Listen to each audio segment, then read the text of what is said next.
Review.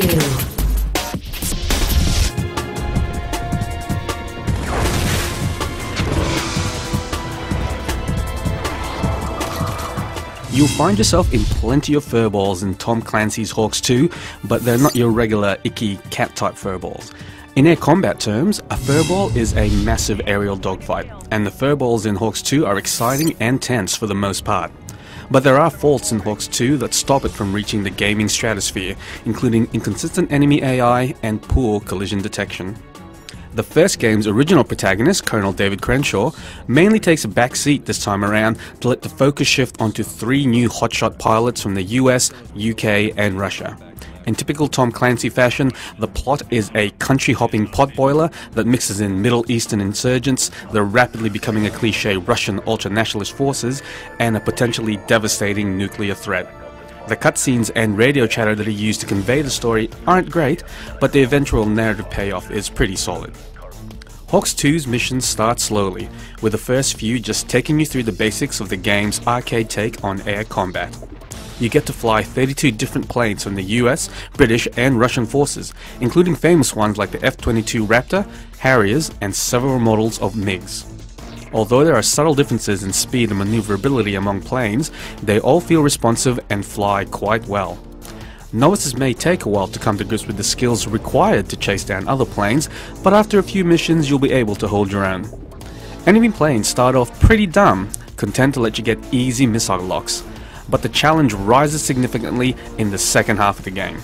It's a lot of fun to take on large waves of aerial enemies. A high-speed fly-through of a fireball that was an enemy plane just milliseconds ago is one of the greatest thrills an air combat game can provide, and HAWX 2 provides plenty of those moments. But by the end of the game, the difficulty spikes unevenly. You can be on the tail of a tricky opponent for up to 5 minutes or even longer, with the enemy firing off a seemingly infinite number of flares to throw off your missiles. And because many objectives are time sensitive, having to waste time chasing and gunning down that flare-happy opponent can lead to plenty of failures.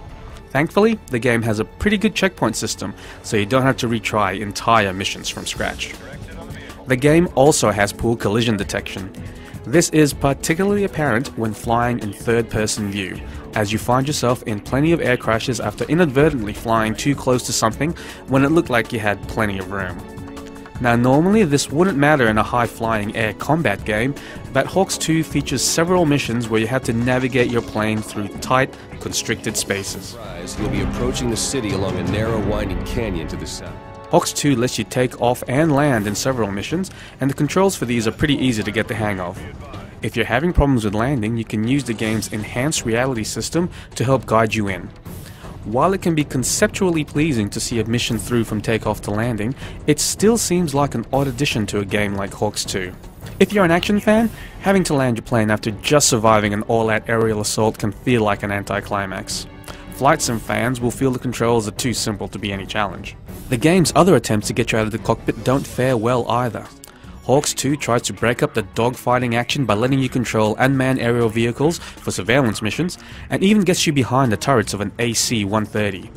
The UAV missions are fairly monotonous. You have to mark buildings, identify targets, and track vehicles to eavesdrop on phone conversation, and it's as exciting as it sounds. The AC-130 is the more fun of the two, if only for the sheer firepower at your disposal, but even this is on rails and requires little more than moving a target reticle around. HAWX 2 fares much better when it sticks to fast-paced hijinks while in the fighter pilot's seat.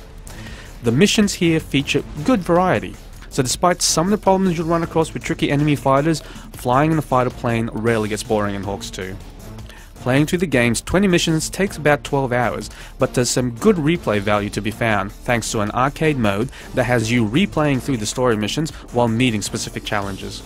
There's also a survival mode where you have to fight off waves of enemies, and a free flight mode that lets you fly around the game's large maps without fear of getting into a skirmish. Multiplayer options in HAWX 2 are more robust than in the original.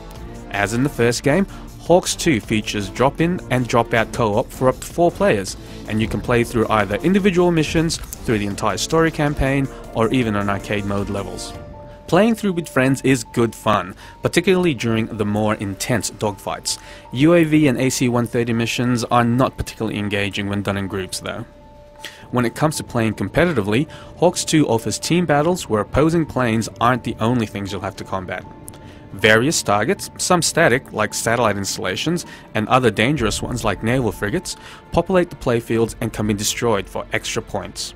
Up to 8 players can engage in dogfights, and these matches generally run pretty well online. The game also has its perk systems. As you earn experience points and gain levels by playing the campaign and online, you can unlock new planes and abilities that can be used in competitive matches. HAWX 2 looks best when you're in the air, with the game's use of satellite images making the large areas you're flying in look quite realistic.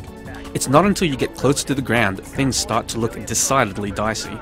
Flying in any lower than a few hundred meters reveals blocky trees, poorly defined structures, and plenty of low quality textures. The game's cutscenes may not look as bad as the ground in HAWX 2, but they're not great quality either. The planes are deservedly the stars here. They're all rendered in good detail and pleasing to look at in flight. And HAWX 2 only truly shines when it focuses on aerial combat. Imperfect as it might be, there's still plenty of fun to be had in blasting through the skies, in pursuit of your enemies, and getting involved in some serious furballs. Everything else in HAWX 2 just seems like a distraction. You are the only person who could have warned the Separatists, General. It was a foolish move. I had to improvise.